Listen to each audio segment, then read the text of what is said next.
Radio Publique Africaine.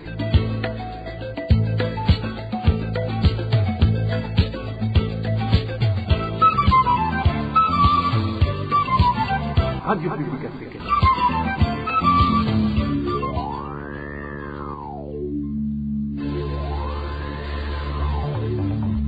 C'est le moment de suivre le journal parlé en français.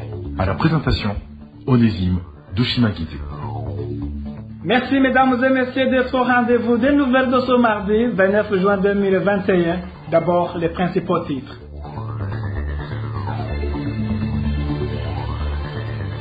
Au chapitre sécurité, des corps de personnes sans vie continuent à être découverts dans différentes localités du pays. À ce même chapitre, une femme a été tuée ce mardi matin, fusillée par un policier au quartier Gissio, zone Kanyosha, mairie de Bujumbura. Le gouvernement du Burundi devrait protéger la population en sanctionnant exemplairement les auteurs des crimes. C'est du moins la recommandation de SOS Torture, tirée du rapport qu'il a sorti ce lundi sur les violations des droits humains qui continue d'être bafoué sous le régime d'Évariste Ndayishimiye une année après son accession au pouvoir. Le développement de ce journal, c'est dans quelques secondes.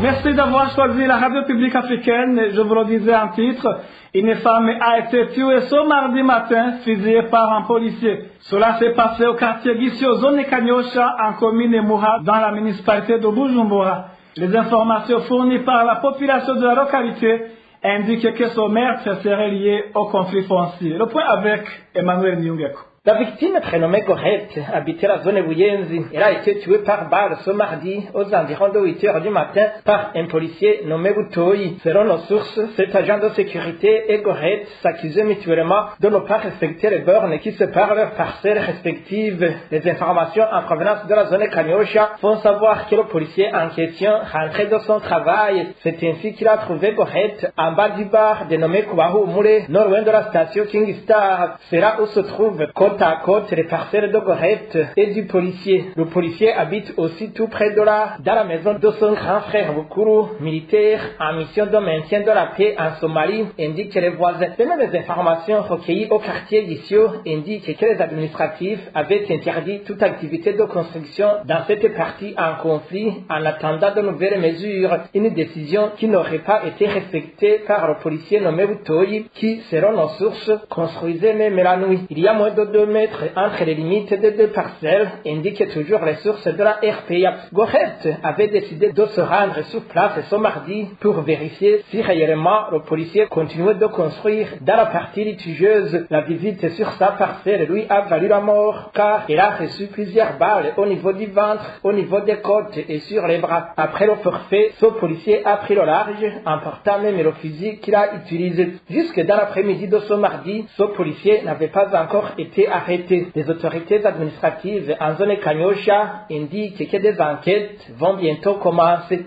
Toujours à ce chapitre, Poncier Dougarité, un habitant du quartier Kamesa, zone Musaga, toujours en mairie de Bujumbura, a été retrouvé mort ce lundi soir. Le corps de la victime a été découvert dans un caniveau situé dans un endroit appelé Bonesha et avait des blessures. Notre source à Kamesa indique que Poncier était allé au marché de Musaga acheter de la nourriture pour ses poules et sa famille a attendu qu'il rentre mais en vain. Les administratifs indiquent que les enquêtes ont déjà commencé. Sécurité toujours, un corps d'une jeune fille a été retrouvé le soir de ce lundi au quartier Kibenga sur l'avenue Ruheshi. La victime n'a pas été reconnue. Courte pause et puis nous abordons le chapitre droits de l'homme. Je vous le disais en titre, les droits de l'homme continuent d'être bafoués par les institutions et les Imbonerakure sous le régime d'Évariste Ndayishimiye qui vient de totaliser une année. C'est du moins le contenu du rapport de SOS Torture sorti ce lundi. Selon SOS Torture, le gouvernement du Burundi devrait protéger la population en sanctionnant exemplairement les auteurs des crimes. Suivez Aimé Kwizera, le chargé des programmes et publications au sein de SOS Torture. la poursuite des violations massives des droits humains démontre que la volonté de promouvoir les droits et libertés des citoyens qu'il avait manifesté lors de son investiture en condamnant la violence politique et en prenant des engagements visant à mettre fin à l'impunité n'ont jamais suivi d'actions concrètes pour sa mise en exécution.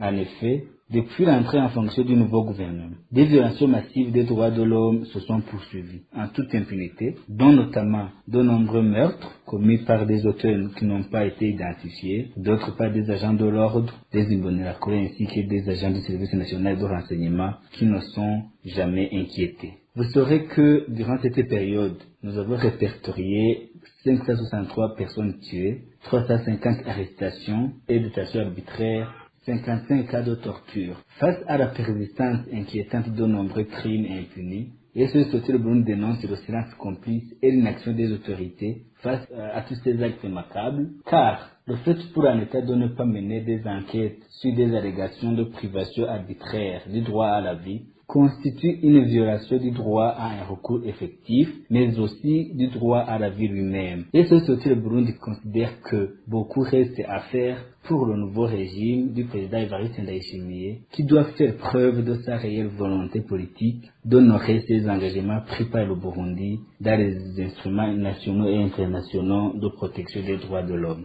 Et le Burundi demande au gouvernement du Burundi d'assurer la sécurité et de garantir la protection des populations victimes d'assassinats et d'autres crimes dont les auteurs restent impunis, faute d'enquête approfondie et impartiale par les services habilités, et demande également d'arrêter et de poursuivre en justice tous les présumés auteurs des crimes indépendamment de leurs fonctions ou appartenance politique, comme certains agents policiers et milices Imbonerakure. Et il demande également de garantir l'indépendance de la magistrature et le droit à un procès équitable en se gardant de toute immixtion dans les affaires judiciaires. Toujours en page des droits de l'homme, la Commission nationale indépendante des droits de l'homme au Burundi salue la réaccréditation au statut A qu'il avait perdu. Dans un communiqué sorti ce lundi, Sixte Vigny Nimurawa, président de la CNDH, indique que cette réaccréditation permettra à la Commission d'avoir la considération dans le cercle des défenseurs des droits de l'homme au monde. Suivez plutôt Sixte Vigny Nimurawa. La CNIDH a le plaisir d'annoncer à l'opinion nationale et internationale qu'elle vient d'obtenir sa réaccréditation au statut A. Les recommandations que nous avions auparavant, nous avons essayé de les lire et de les mettre en œuvre. C'est pour cette raison que nous venons de retrouver le statut A. Il y a beaucoup d'avantages. Si la Commission nationale des droits de l'homme a le statut A, et d'abord, elle a la permission de participer aux forats et aux conférences internationales, et elle a la parole. Ça veut dire qu'auparavant, on était comme des observateurs, on ne pouvait pas prendre la parole. Maintenant, on sera en mesure de prendre la parole.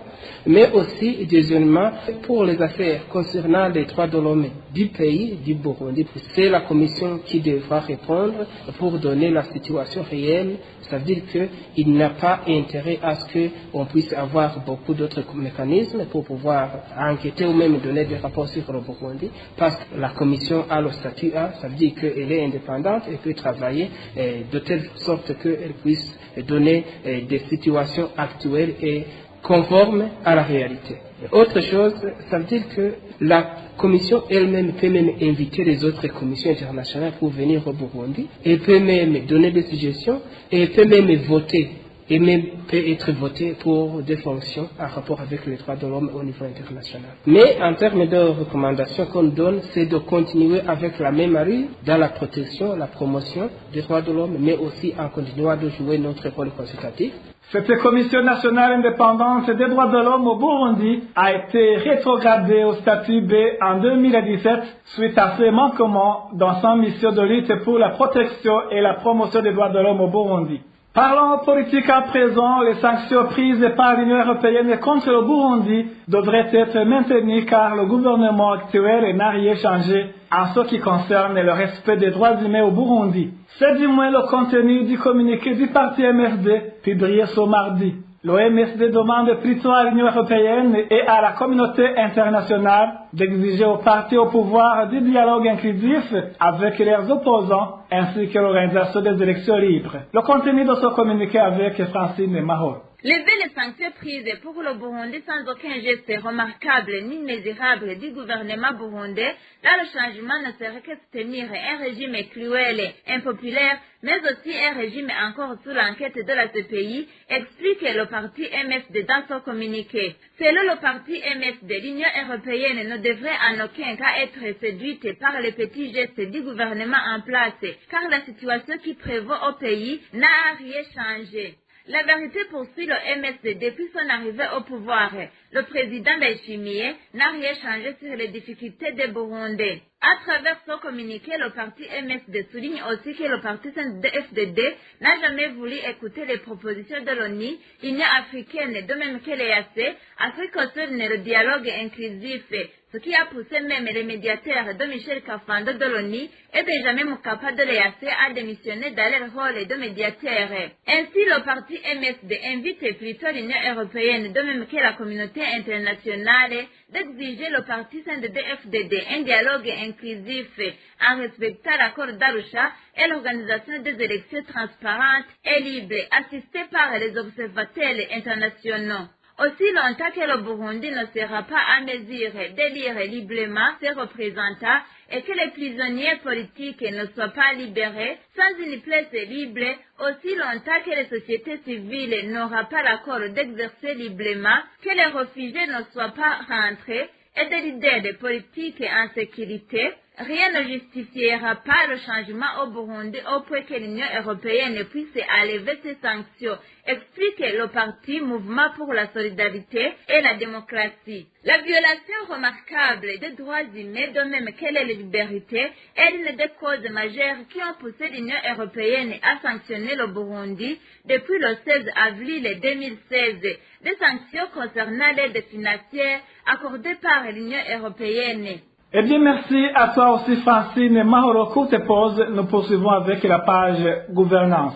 RPA. Le président de la République du Burundi vient de limoger Albert Maniatunga, directeur général de l'OTRACO, et toute l'équipe dirigeante de cet office. Ils sont victimes d'avoir échoué dans la décentralisation du service de contrôle technique. Je vous propose d'écouter le président Evariste Ndayishimiye. Ça veut dire qu'un citoyen de Ruyigi, celui de Tcharanguzo, celui de Gitega et celui de Rutana doivent tous descendre à Bujumbura pour le contrôle technique. Oui, monsieur. Tu te rends compte de la quantité du carburant consommé? Oui, monsieur. Tu te rends compte du temps qu'ils perdent? Oui, monsieur. Si l'on essaie de faire des calculs, on trouverait qu'ils ont perdu une importante somme d'argent. Ceux de Makamba doivent descendre à Bujumbura, ceux de Rutana se rendent à Bujumbura, ceux de Ngozi à Bujumbura, ceux de Kirundo et de Muyinga de même. Tu te rends compte combien d'argent ils ont déjà dépensé alors qu'ils pouvaient avoir ces services chez eux. Vous comprenez qu'ils n'ont pas pu respecter les clauses du contrat. Vous, comme les représentants du peuple et donc le pays dans ce projet, qu'avez-vous fait pour que cette entreprise fonctionne? En un mot, cette entreprise n'a pas pu honorer les engagements. Depuis 2015 jusqu'à aujourd'hui, tu vois qu'il n'y a rien ici. Ngozi, c'est de même, et également à Bururi. Et vous obligez les citoyens à se rendre à Bujumbura pour les faire dépenser. À partir d'aujourd'hui, je vais vous dire une chose. Cela ne peut pas continuer comme ça. À partir d'aujourd'hui, ni toi, ni l'autre personne n'est plus autorisé à entrer dans les enceintes de l'OTRACO. Vous ne pourrez entrer que quand vous aurez montré que les services de contrôle technique sont implantés à Gitega, Ngozi et Bururi. À partir d'aujourd'hui, c'est fini. Ni le DG de l'OTRACO, ni le personnel de cette entreprise, personne ne pourra plus entrer. C'est fini maintenant. Appelez-moi le directeur général de la police. Ça, c'est une honte. Les citoyens perdent leur argent à notre vue. Nous allons partager en 4 toutes leurs recettes. On va mettre 3/4 dans les caisses de l'État et eux, ils vont recevoir 1/3 et ils doivent partir. Il n'y a pas d'autre solution.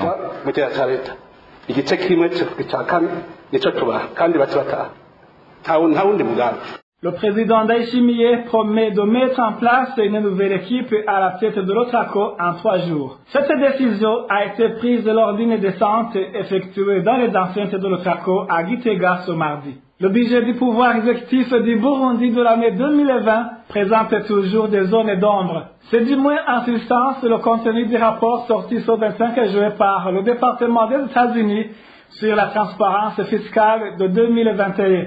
Ce rapport montre en effet que bien que le Burundi ait fait des progrès significatifs en matière de transparence budgétaire, les données sur la dette publique, les impôts et les revenus des ressources naturelles sont absentes dans le dit budget. Le décortiquage du rapport par Émile Nivasumba. Bien que le Burundi ait été classé parmi les pays qui ont atteint le minimum requis de transparence fiscale, le département d'État des États-Unis qualifie les informations contenues dans le budget de 2020 d'incomplètes et d'inopportunes. Dans un rapport sorti vendredi par cette institution fédérale en charge des relations internationales, les critères et les procédures par lesquels le gouvernement du Burundi a attribué des contrats et des licences pour l'extraction de ressources naturelles, considérées comme l'une des deux conditions sine qua non de transparence fiscale, ont été suivies de manière incohérente. Dans la pratique, cette institution explique que le gouvernement du Burundi n'a pas rendu publique une proposition de budget de l'exécutif.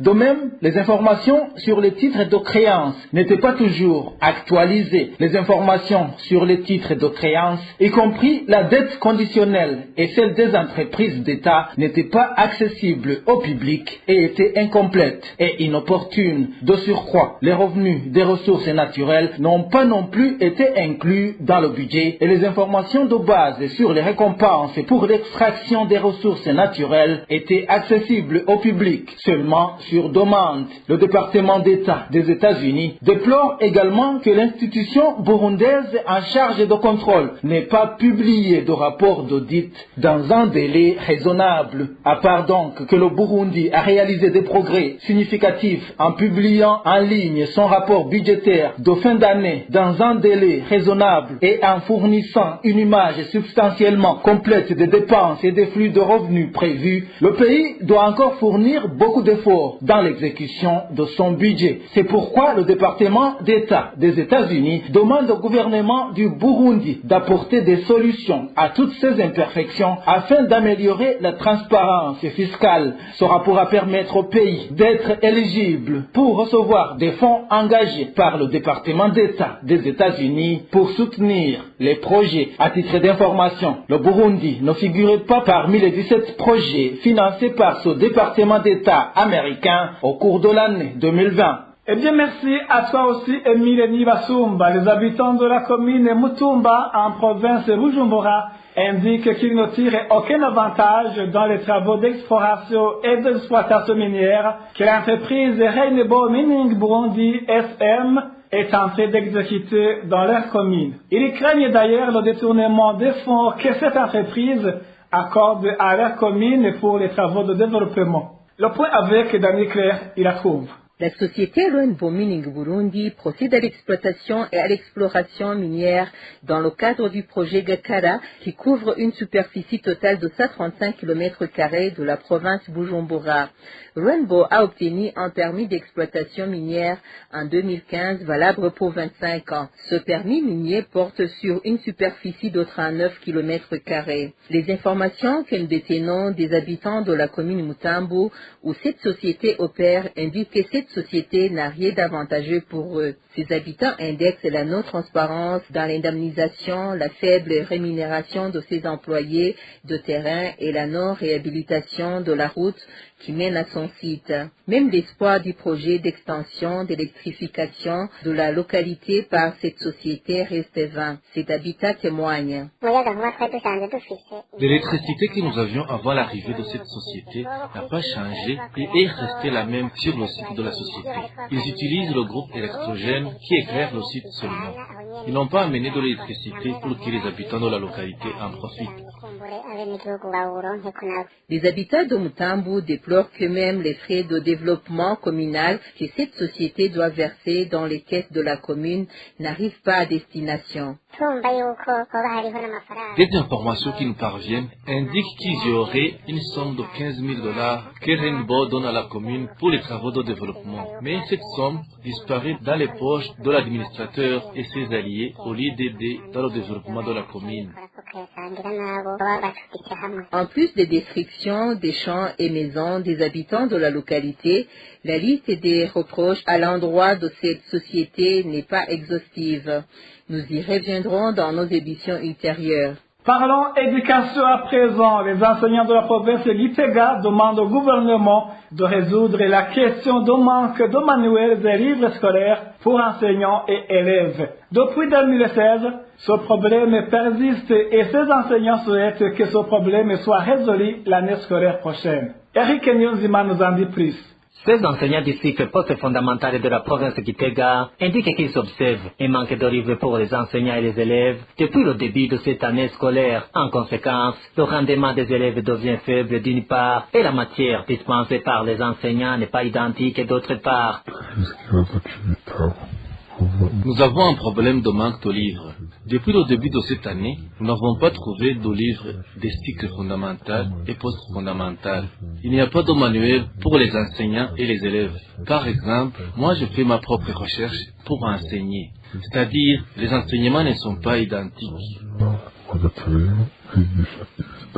Ces enseignants demandent au gouvernement de trouver une solution à ce problème pour l'année prochaine. Nous lançons un appel au gouvernement et au chef de l'État d'user de tous les moyens pour trouver les manuels pour enseignants et élèves. Nous espérons qu'au mois de septembre, ce problème sera résolu.